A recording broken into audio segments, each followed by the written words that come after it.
Chỉ mong em sẽ chọn đúng người thật lòng thương lấy em,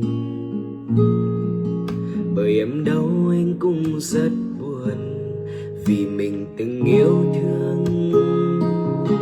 Và xin em hãy nhớ lấy tháng năm này mình đã có nhau như vậy, lỡ sau này thật trông thấy nhau xin đừng ngoảnh đầu.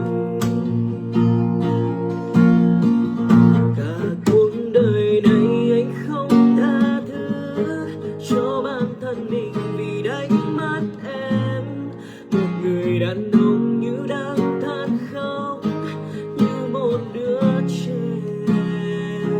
Buồn phiền nào hơn khi anh trông thấy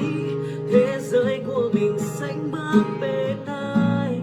vì sao người lại đang tàn nở sẽ